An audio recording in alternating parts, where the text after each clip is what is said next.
Audiolibro animado, La realidad desconocida. Autor Jane Roberts. Prefacio de Seth. Hay una realidad desconocida. Yo formo parte de ella, y también vosotros. Hace algún tiempo que aparecí de repente en vuestro espacio y vuestro tiempo. Desde entonces, le he hablado a mucha gente. Todo esto no resultaría extraño para nadie, si yo hubiera nacido en vuestro mundo en un cuerpo propio, en los términos usuales. Pero en vez de eso, comencé a expresarme a mí mismo hablando a través de Jane Roberts. En todo esto ha habido un propósito, y parte de ese propósito está en el presente libro. Cada individuo forma parte de la realidad desconocida. Debido a mi posición, sin embargo, es obvio que yo formo más parte de ella que la mayoría. Mi conciencia psicológica abarca mundos que discernís conscientemente, y otros que, como poco, parecen escaparse de vuestra percepción. La mujer a través de la cual hablo se encontró a sí misma en una situación inusual, pues ninguna teoría, ni metafísica, psicológica o de cualquier tipo, podía explicar adecuadamente su experiencia. Se vio por tanto conducida a desarrollar la suya propia, y este libro es una extensión de ciertas ideas ya mencionadas en Aventuras de la Consciencia. Para escribir ese libro, Jane Roberts escarbó en recursos energéticos profundos. La realidad desconocida, sin embargo, está lo suficientemente oculta para los alcances usuales de la más flexible de las consciencias, en vuestros términos, como para que solo pueda acercarse a ella una personalidad que esté tan asentada ahí como lo estoy yo. Una vez expresada, puede sin embargo ser comprendida. Uno de mis propósitos ha sido entonces el de hacer que esta realidad desconocida pase a ser conscientemente conocida. El hombre, el ser humano, históricamente hablando, pensó una vez que solo había un mundo. Ahora sabe más, pero se aferra a la idea de un solo Dios, un solo yo o ser, y un solo cuerpo mediante el cual expresarlo. Hay un solo Dios, pero dentro de Dios hay muchos. Hay un solo yo, pero dentro de ese yo hay muchos. Hay un solo cuerpo, en un momento dado, pero el yo tiene otros cuerpos en otros momentos. Todos los tiempos existen a la vez. Históricamente hablando, la humanidad eligió una cierta línea de desarrollo. Su consciencia se especializó en ella, enfocándose en datos nítidos de la experiencia. Pero siempre ha existido la posibilidad, de forma inherente, psicológica y biológicamente, de que hubiera un cambio en ese patrón, una alteración que elevara de forma efectiva a la raza hacia otro tipo de clima. Tal desarrollo, sin embargo, hubiera necesitado primero de toda una expansión de los conceptos acerca del yo o ser, y una mayor comprensión del potencial humano. La consciencia humana está ahora en una etapa en la cual tal desarrollo no es solo factible, sino necesario, si es que la raza va a lograr su realización más elevada. La experiencia de Jane Roberts insinúa en cierta medida la naturaleza multidimensional de la psique humana, y da claves sobre las capacidades que cada individuo tiene. Ellas forman parte de vuestra herencia racial, y dan señales sobre la existencia de puentes psíquicos entre las realidades conocidas y desconocidas en las que habitáis. Mientras sigáis teniendo conceptos muy limitados sobre la naturaleza del yo o ser, no podréis comenzar a concebir una divinidad multidimensional o una realidad universal en la cual toda consciencia es única, inviolable y, no obstante, dada a la formación de infinitas gestalts de organización y significado. En mis otros libros, he utilizado muchas ideas admitidas como trampolín para poder conducir a los lectores hacia otros niveles de comprensión. Aquí, deseo dejar claro que este libro va a iniciar un viaje en el que podría parecer que lo familiar queda muy atrás. Pero, cuando haya acabado, espero que descubráis que la realidad conocida es aún más preciosa, más real, por haberla encontrado iluminada tanto por dentro como por fuera gracias al rico tejido de una realidad desconocida, que ahora se ve emergiendo desde las partes más íntimas de la vida cotidiana. Vuestros conceptos sobre la personalidad os están ahora limitando personalmente y en masa, y además, vuestras religiones, vuestras metafísicas, vuestros relatos e incluso vuestras ciencias dependen de vuestras ideas sobre quién y qué sois. Vuestras psicologías no os explican vuestra propia realidad. No pueden contener vuestra experiencia. Vuestras religiones no explican vuestra realidad más amplia, y vuestras ciencias os dejan igual de ignorantes acerca de la naturaleza del universo en el que habitáis. Esas instituciones y disciplinas están compuestas por individuos, y cada uno de ellos está restringido por ideas limitantes acerca de su propia realidad privada. Así, por tanto, la realidad privada es por donde empezaremos y a la que siempre regresaremos. Las ideas de este libro están destinadas a expandir la realidad privada de cada lector.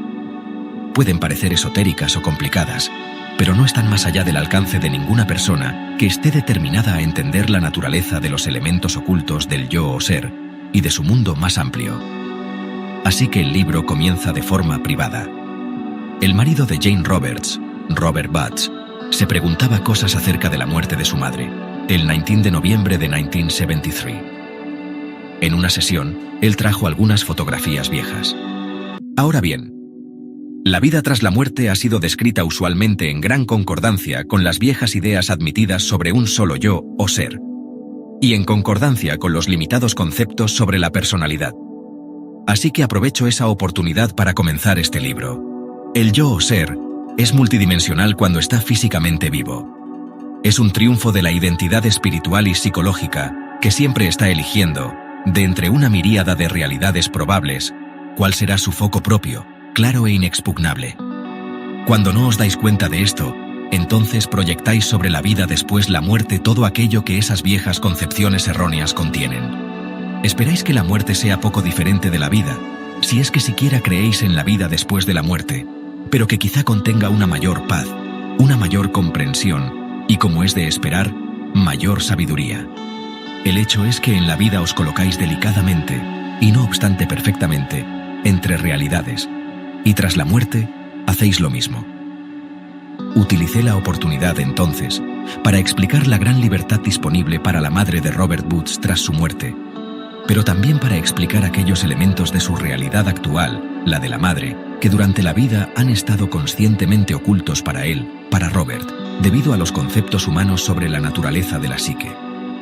Así pues, de vez en cuando comento cosas sobre las fotografías que pertenecen a la familia Butts, incluyendo a Jane Roberts, pero todo lector puede mirar fotografías antiguas y plantearse las mismas cuestiones, aplicando a su experiencia privada lo que aquí se dice. Así pues, he aquí la realidad desconocida, de la que vosotros sois su equivalente conocido. Por tanto, conoceros a vosotros mismos. Vuestra consciencia se expandirá según os familiarizáis con esas ideas. Hablo, yo mismo, por esas porciones de vuestro ser que ya entienden. Mi voz se eleva desde estratos de la psique en los que vosotros también tenéis vuestra experiencia. Escuchad, por tanto, a vuestro propio conocimiento. Sección 1. Vosotros y la realidad desconocida. Sesión 679. Fotografías, tiempo y vidas probables. Comentario de Robert Butts, marido de Jane Roberts. Antes de la sesión, le mostré a Jane una fotografía de ella cuando era niña, y una mía. Las dos son más o menos del mismo tamaño, unos 8 por 12 centímetros. También están en una condición notablemente similar, ya que están quebradizas y descoloridas, como si ambas pudieran romperse en cualquier momento, aunque la mía sea más de 20 años más vieja que la de Jane. Mi fotografía, tomada y datada por mi padre, Robert Sr., ha estado guardada en uno de esos típicos álbumes familiares durante 53 años. Data del 1 de junio de 1921. Tengo casi 2 años de edad y el pelo rizado de color claro. Visto ropa de una sola pieza, con unos largos calcetines blancos y zapatos negros. Estoy de pie con mis padres en el jardín de una casa alquilada en Mansfield, una pequeña ciudad universitaria al noreste de Pensilvania. Se ven más o menos una docena de pollitos picoteando la hierba a mis pies mientras los contemplo muy embelesado. Desenfocada, tras de mí, está sentada una adolescente desconocida en un columpio suspendido de la rama de un árbol. Y también se ve un carrito de niño, ¿el mío?, tras ella. Aparcado en un camino también detrás de ella, se ve un turismo de 4 puertas con un techo de tela. Podría añadir que Mansfield está solo a 56 kilómetros al sur de Elmira, Nueva York, donde vivimos Jane y yo ahora. La fotografía de Jane tiene 33 años de existencia. Fue tomada por una señora mayor amiga, que la estaba agasajando con una excursión a unos baños que están justo fuera del New York State Resort de Saratoga Springs, donde vivía Jane con su madre postrada en la cama, Marie, y una empleada doméstica. Con trazos infantiles, Jane había garabateado el nombre de la amiga y la fecha en el reverso de la foto. Muchos años después me diría: mi madre odiaba a esa mujer. En la foto es un soleado día de agosto de 1941. Jane tiene 12 años de edad. Está sentada en la hierba delante de algunos arbustos de hoja perenne. Se apoya ligeramente sobre su mano derecha, con las piernas desnudas recatadamente plegadas. Lleva un vestido estampado que le han dado en el orfanato católico de Troy, a unos 55 kilómetros de Saratoga Springs. Se ha pasado los anteriores 18 meses en esa institución mientras su madre ha estado hospitalizada en otra ciudad para tratarse una artritis reumatoide. Jane también lleva un suéter de manga corta. Su madre lo ha tejido durante su estancia en el hospital. El pelo rubio de Jane, que iba a tornarse muy negro, tiene la raya hecha con esmero, bien peinado, y lleva puesta una hebilla. Su rostro es redondo, plenamente juvenil, pero muy poco sonriente. No frunce el ceño. Más bien, desde su posición en la hierba, simplemente está mirando fijamente, más allá del fotógrafo, a quien fuera a mirar la fotografía en el futuro, y mostrando una mirada sobria, como muy controlada, que parece fuera de lugar para alguien de esa edad. Para mí, ambas fotografías tienen la cualidad de un cierto misterio, que a menudo encontraba intrigante, como un aura, y supongo que eso se debe en parte a que son muy viejas, personales e irreemplazables. Pero durante mucho tiempo he sido consciente de otros sentimientos conectados a ellas. Jane comenzó a dar el material de Seth a finales de 1963, y Seth pronto comenzó a desarrollar sus ideas sobre las probabilidades. Nota de Joseph. Seth nos dice que todas las acciones son inicialmente mentales en su naturaleza. Dicho de forma simple, que las realidades probables fluyen a partir de las muy numerosas acciones, o eventos, que podemos concebir, pero que elegimos no actualizar físicamente. Yes, más cualquier movimiento que hagamos sigue teniendo validez una vez que es concebido, y es llevado a cabo en todas sus variaciones por yoes probables en otras realidades. Puede haber comunicación entre al menos algunos de esos mundos. Jane ha tenido un modesto éxito a la hora de contactar con unos pocos de sus yoes probables, y planea escribir sobre esos experimentos y otros que espera llevar a cabo. Seth, en su material sobre los sistemas probables en un capítulo de Habla Seth, dice que el alma puede ser descrita, en cuanto a esta cuestión, como un acto multidimensional infinito, y cada mínima probabilidad es llevada a su actualización y existencia en algún lugar. Es un acto creativo infinito que crea por sí mismo infinitas dimensiones en las cuales es posible la realización, el cumplimiento.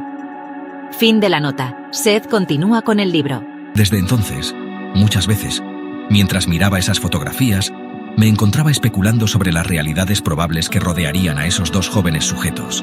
Y ahora le decía a Jane que yo entendía que cada uno de nosotros había elegido hacer físico, o real en nuestros términos, un determinado curso de acción. Pero ¿qué pasaba con todos esos otros caminos que nuestros yoes probables podrían haber tomado desde que habían sido hechas esas fotos? Y por cierto, esas fotografías representaban realmente las imágenes inmaduras de nosotros, de la Jane y el Rob que conocíamos y que siempre habíamos sido, o bien desde nuestro punto de vista actual, mostraban a una Jane probable y un Rob probable, a dos individuos que hace mucho tiempo habrían emprendido sus propios viajes hacia otras realidades. No tenía claro lo que quería saber, y tenía problemas para expresarme al hablar con Jane. Quizás solo quería que Seth comentara algo sobre las probabilidades de una forma más personal. Y añadido después, en ese tiempo, no tenía ni idea de que mis planteamientos iban a desembocar en un nuevo libro de Seth. Los signos externos del modo en que Jane tiene los trances como Seth son muy interesantes en sí mismos, y trato de tenerlos en cuenta. De hecho, los describo muy a menudo. Mi auténtica fascinación está sin embargo en lo que llamo consciencia enormemente realzada, o energía, que ella muestra en las sesiones, y siempre noto un fluir aún más poderoso de esa cualidad justo bajo la superficie de su manera de hablar. Pensaba sobre ello mientras Jane estaba sentada, callada, en su mecedora Kennedy, esperando a que llegara Seth. Al tomarla, sus ojos se pusieron muy oscuros y más luminosos de lo que usualmente lo están. Estaba disociada, en trance. Seth estaba ahí, mirándome. Entonces, buenas noches. Buenas noches, Seth.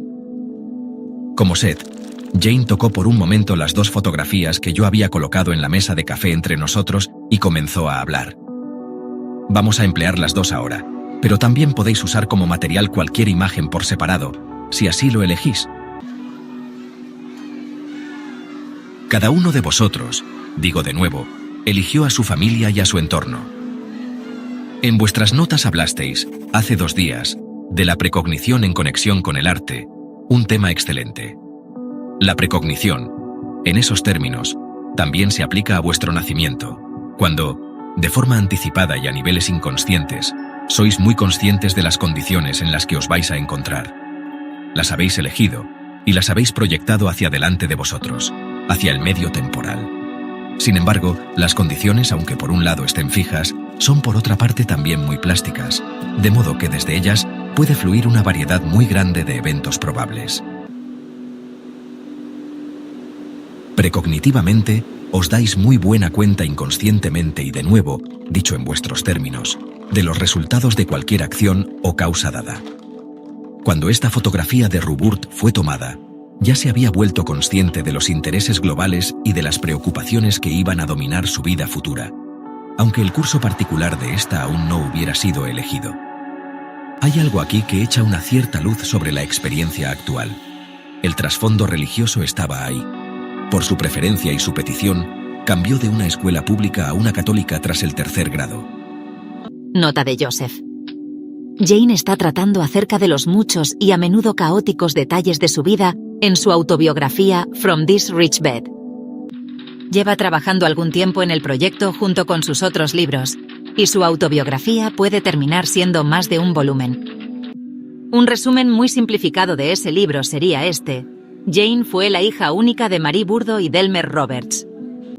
Tenía 2 años cuando sus padres se divorciaron, en 1931. Con su hija, la joven Marie, regresó entonces con sus propios padres, al hogar que la familia había alquilado por unos años, la mitad de una morada doble en una barriada pobre de Saratoga Springs, Nueva York. Marie comenzó a experimentar las fases tempranas de la artritis reumatoide, pero trabajaba todo lo que podía.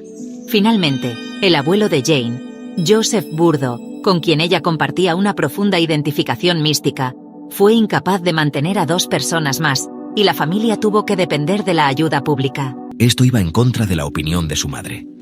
Esta sentía que las escuelas públicas eran mejores y más beneficiosas socialmente. Ruburt, a esa edad, cuando cambió al 3er grado, tenía mucha voluntad, pues forzó a su madre a admitir el cambio de escuela. Armó tal alboroto y dio tales pataletas que el permiso le fue dado. Incluso entonces ya era cabezota. Siempre fue muy imaginativa, como también lo fue su madre. Su madre fue socialmente rebelde, alardeaba de su belleza y se mezcló con elementos sociales de dudosa reputación. Mucho después, Ruburt se citaría con hombres de dudosa reputación en su ambiente, pero ni la madre ni la hija se dieron cuenta del paralelo. Su madre quería por aquel entonces que Ruburt tuviera un marido respetable, a ser posible rico, y no podía entender por qué elegía hombres que no se ajustaban a eso. Ruburt eligió un trasfondo en el cual era pobre, igual que su madre, que también eligió eso. La madre también era brillante, pero escogió apoyarse en la belleza para escapar de su entorno. En vez de hacerlo con eso, Ruburt probó a intentarlo con su cabeza. Esta información ya os ha sido dada durante algunos años en una serie de sesiones personales. El inconformismo de Ruburt le llevó a alcanzar un marco de ideas muy poco convencionales. En el trasfondo, como niña que estaba a cargo de la organización del Departamento de Bienestar, la autoindulgencia, los pequeños lujos o un comportamiento demasiado poco convencional eran cosas muy peligrosas en ese marco elegido, pues los vecinos podrían informar sobre cualquier transgresión al departamento. Más o menos en esa época, señalando y tocando la foto, Ruburt se sentó en el regazo de un hombre adulto en el porche delantero de la casa, y los vecinos informaron debidamente sobre ello. Tenían la idea de que quizá pudiera conllevar una cierta depravación sexual. La madre de Ruburt sabía que le podían quitar a la niña si se demostraba de alguna manera que no era una madre apropiada, o que no era capaz de darle el cuidado apropiado. De hecho, un año antes de que esta foto fuera tomada, Ruburt fue enviada a un hogar católico. Ahí no se toleraba el pensamiento no convencional. Así que tuvo la experiencia de aplicar conscientemente un dogma inflexible a la acción diaria. Y dentro de ello, Rupert trató de aplicarse y de enfocar su naturaleza profundamente mística. Recordaba las constantes críticas de su madre, pero apenas recordaba que él, Rupert, desaprobaba escandalizado las palabrotas de su madre. Por ejemplo, al volver a casa, se arrojó precipitadamente a la realidad católica, dedicándose a ello con una gran y terca diligencia, y empleándola como un marco de convencionalismo en el cual poder permitir que creciera su naturaleza mística. Cuando dicha naturaleza creció y superó ese marco, lo abandonó.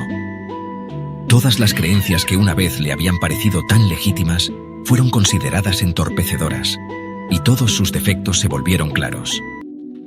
Mientras seguía en ese marco, nada le podía hacer cambiar de dirección, y aquí, tocando la foto, en esta imagen de niña, ya tenía esa naturaleza inquebrantable, esa gran espontaneidad, y buscaba una estructura que, a la vez que permitía que eso pudiera crecer, también le diera la ilusión de seguridad. La niña aparentemente plácida, en la foto, era tan dogmática e inflexible en algunos aspectos como siempre lo ha sido Rupert. Pero al abandonar el marco de la iglesia, Rupert se aferró a la mente, en tanto que algo opuesto a las intuiciones. La niña de aquel entonces estaba convencida de que las estatuas de Cristo se movían, pero sin un marco que pudiera contener ese tipo de experiencias, la chica que crecía comenzó a acallarlas. La experiencia mística solo se volvió aceptable a través de la poesía o del arte, donde era aceptada como algo creativo, pero no lo bastante real como para meterla en problemas, o como para perturbar al nuevo marco. El nuevo marco echó fuera ese sinsentido supersticioso.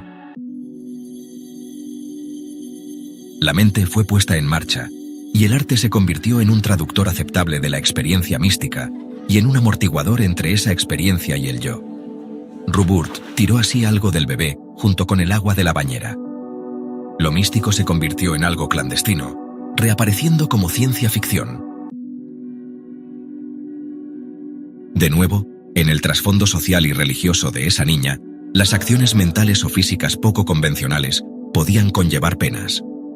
Por un tiempo pudo interpretar la experiencia mística dentro de la iglesia, pero incluso entonces, siempre había conflicto con las autoridades de la iglesia. Sin la experiencia de seguir creyendo en la iglesia tan fervientemente, sin embargo, no hubiera entendido la necesidad que la gente tiene de tales creencias, o no hubiera sido capaz de captarlas tan bien como lo hizo. Su mente inquisitiva fue ejercitada en sus inicios al comenzar a examinar las creencias religiosas. Tenía miedo de que la experiencia psíquica, cuando la encontrara mucho más tarde, fuera a conllevar la creación de un nuevo dogma, así que estaba determinada a no emplearla de ese modo. Su conservadurismo, es decir, su fuerte reconocimiento de las ideas conservadoras, es usado como un trampolín. Salta desde donde sabe que otra gente se encuentra, hacia nuevas áreas, y combate el dogma del espiritualismo tanto como lo hizo con el dogma de la Iglesia. Saltó, sin embargo, del marco de la Iglesia hacia otro marco, uno donde el misticismo era experimentado de segunda mano, bajo la guisa de la producción artística. Por varias razones ya dadas que tocan a vuestra relación y a tus propios propósitos, dirigiéndose a mí, llevó algún tiempo que se formara por sí mismo un marco nuevo y ajustado, uno en el cual Rupert se viera libre para poder proseguir con la experiencia mística dentro de una estructura práctica, un marco en el cual pudiera continuar libremente el pensamiento no convencional. Sentía que esto podría superar el marco de su arte, tal y como lo hizo con el de la Iglesia. Los síntomas físicos sirvieron muy literalmente como marco en el cual la espontaneidad permitía tener al menos un cierto grado de libertad mental y psíquica, hasta que se sintió seguro. Entonces, tenías razón. Las probabilidades están involucradas, por supuesto. Recuerda las primeras frases de esta sesión. Las condiciones globales fueron escogidas, pero estaban involucrados muchos cursos probables de acción. Esa niña eligió un curso diferente al de esta mujer. El dogmatismo prevaleció. La naturaleza mística de la niña, aunque fuera fuerte, no lo era lo suficiente como para desafiar el marco de la Iglesia, para abandonarlo o elevarse por encima del simbolismo provisto. El simbolismo iba a ser expresado, aunque con cortapisas, relativamente hablando. La mente iba a ser domada de modo tal que no hiciera demasiadas preguntas. Esa niña se metió en un convento donde aprendió la experiencia mística regulada, de acuerdo a unos preceptos aceptables, mas para no obstante expresarla, con alguna regularidad, continuamente, en un modo de vida que al menos reconociera su existencia. En vuestros términos, la intersección con las probabilidades ocurrió un día en una entrevista que tuvo con un sacerdote. La niña, en 7º u 8º grado, escribió un poema donde expresaba el deseo de ser monja, y se lo llevó a un sacerdote parroquial. En vuestra probabilidad el sacerdote le dijo a la niña que su madre la necesitaba, pero él entendió intuitivamente que el misticismo de Ruburt no podría encajar en la organización de la iglesia. En la otra probabilidad, el deseo de Ruburt en ese momento ganó. Consiguió suavizar la extensión y las dimensiones de su misticismo lo suficiente como para volverlo aceptable. En esa otra probabilidad, no iba a haber ningún periodo largo de tiempo en el cual se mantuviese latente la experiencia mística, ni ninguna necesidad de llevarla a su expresión en unos términos nuevos. La capacidad de escribir se puso a su servicio. En este mundo, se antepusieron las capacidades artísticas y la naturaleza mística fue dotada de mayores posibilidades de expansión y desarrollo. Y ambas tuvieron la oportunidad y el desafío de romper los viejos marcos históricos y de elevarse sobre ellos. Ruburt eligió aquí la estructura de la escritura y se mantuvo aferrada a ella tan tercamente como lo estuvo con la de la Iglesia, aunque siempre buscaba un nuevo marco. Durante un tiempo te idealizaba. Tu orientación y tu fortaleza fueron su marco. Cuando se volvió patente que tú también eras humano, y no un marco, se asustó. Y cuando le animaste a expresar y a hacer surgir su misticismo, entonces Ruburt sintió que tú ya no podías actuar como marco para contenerlo. Y entonces le pareció que la estructura conjunta de vuestras vidas podría verse amenazada. Supo intuitivamente que tú también empleabas la creación artística como amortiguador entre tú mismo y la expresión mística. Por todas las razones dadas y están dadas claramente, en sesiones personales, ella tenía miedo de que la espontaneidad, mental o física, amenazara el marco ampliamente aceptado de vuestra vida en común. Si seguía adelante espontáneamente con la experiencia mística, entonces, según pensaba, la aceptación convencional de su arte se vería amenazada. Ya no se ajustaban bien las ideas convencionales sobre el arte y la escritura, en las cuales se basaba el marco viejo. Una vez más, su experiencia natural, según lo sentía Ruburt, le estaba llevando más allá de las estructuras que hasta entonces había considerado seguras. Te lo hizo reconsiderar. Según pensaba Ruburt, esta experiencia suya le estaba robando tiempo a tu arte, así como al suyo propio. Al mismo tiempo, la naturaleza mística se regocijó ante esta oportunidad y sintió su potencial. Ruburt se determinó a seguir adelante. También estaba determinado a mantener las viejas estructuras y a ignorar las grietas en ellas. En parte, su lealtad hacia ti estaba conectada con esto, y su responsabilidad tal y como la entendía era la de mantenerte a ti en tu enfoque como artista y permitir que nada te distrajera. No obstante, ahora te estaba distrayendo. Durante un tiempo vuestro sistema de comunicación común se tambaleó. Tenía miedo de seguir adelante. Los síntomas le mantuvieron en su trabajo, en casa, y le permitieron concentrarse sin distracciones externas. Le mantuvieron escribiendo, mientras la experiencia mística era diligentemente traducida en arte. Los síntomas también sirvieron para enfocar esa fantástica energía mientras averiguaba cómo debía ser usada. No podía aceptar un nuevo marco psíquico mientras dentro de él se plantearan cuestiones concernientes a vuestras ideas comunes sobre los negocios, y mientras hubiera lealtades divididas entre escribir y pintar, ni mientras siguieran vuestros miedos personales conjuntos, vuestros miedos a la espontaneidad en general, y la necesidad de mantener protegidos vuestros talentos tanto de vuestras naturalezas sexuales propias como de las distracciones de otros.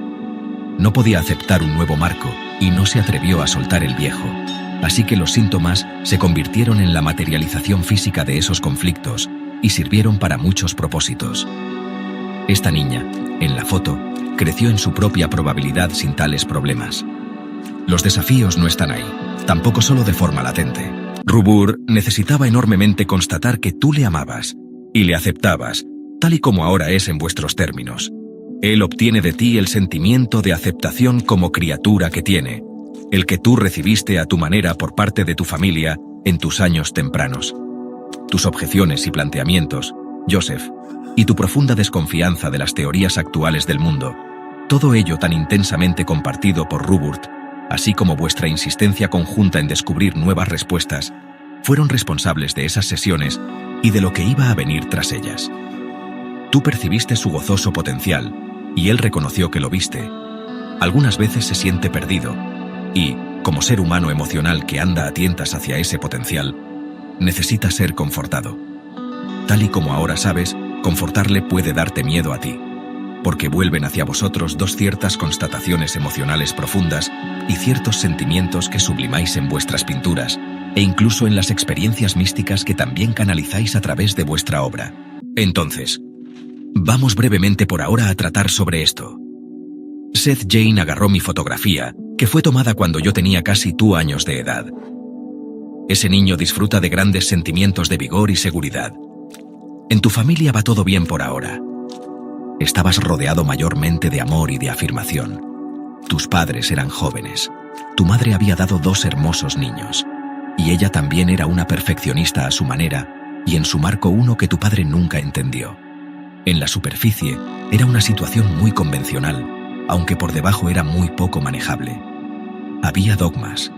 La madre esperaba criar a los niños perfectos y ser dócil al hombre, al menos en el aspecto exterior. Tu madre sintió entonces que cada cual cumplía con la parte adecuada en el matrimonio, pues tu padre había puesto en ella grandes expectativas, y ella le había dado 2 hijos. Solo más tarde fue cuando ella sintió que no había cumplido con su parte del trato, y que comenzabais a sentiros inseguros. Se había forzado a sí misma a enfocar todo su gran poder emocional en la estructura matrimonial, tal y como ambos la entendían. Pero tu padre no se concentró en sus propias capacidades dentro de la estructura cultural y financiera, tal y como él había acordado hacer en el contrato tácito. Ella se había forzado a sí misma a mantener su propia realidad en términos convencionales. Pero según pensaba ella, él, tu padre, rechazaba usar su energía en la estructura social y financiera admitida, que ambos habían aceptado. Tú comenzaste a sentirte, años más tarde, igual que Ruburt. Sentías que la creatividad era, a su modo, algo peligroso, algo que te llevaría fuera de las estructuras sociales admitidas y que definitivamente debía ser protegida de la vida familiar normal. Tomando mi foto. Aunque no esté en la foto, tu hermano Linden estaba muy presente. Tú insistías en usar tus capacidades e intentaste durante años encajarlas dentro del patrón comercial, donde fueran aceptadas financiera y socialmente, y en términos de tu autoimagen. Finalmente tú superaste la estructura. Cuando lo hiciste, creaste una división artificial en la cual por un lado estaba el buen arte, que no se vendería, pero que de igual modo lo harías. Harías que tu creatividad fuera real en cuanto a la sensación. Linden no lo haría. Se mantendría a salvo dentro de una estructura de juego. No necesariamente juego en sí, sino en una estructura en la que pudiera trabajar con maquetas aplicando la inteligencia, pero sin aplicar de ningún modo sus capacidades creativas a una realidad práctica. Así se mantendría fuera, a salvo, en ese contexto. Las capacidades que él poseía, que podían ser canalizadas hacia la sociedad tal y como él lo entendía, fueron así manejadas. En tal eventualidad, la fragmentación ocurrió de modo que las capacidades se dispersaron, algunas dirigidas hacia la escuela, algunas al dibujo, otras en sus maquetas. Esos atributos creativos fueron separados de modo que pudieran ser manejados a salvo, pero en cierto grado expresados, y no completamente negados. Tu propio carácter es a su modo más directo, lo que significa que tú tuviste un enfoque más directo. Cuando esa foto fue tomada, sin embargo, tus padres se estaban comenzando a dar cuenta de sus dificultades. Tu primer año fue uno en el que tu padre y madre estaban llenos de expectación. Linden sintió esa pérdida. Él sentía que estaba a salvo, pero no tanto como tú lo habías estado, tal y como empezaba a mostrar la división entre tus padres. Linden USA, ahora las palabras como marco para contener la creatividad y la comunicación, más que para expresarlas. Aquí, en la foto, tú eras más libre, como niño, porque te sentías más a salvo físicamente. Linden fue menos afortunado en ese sentido.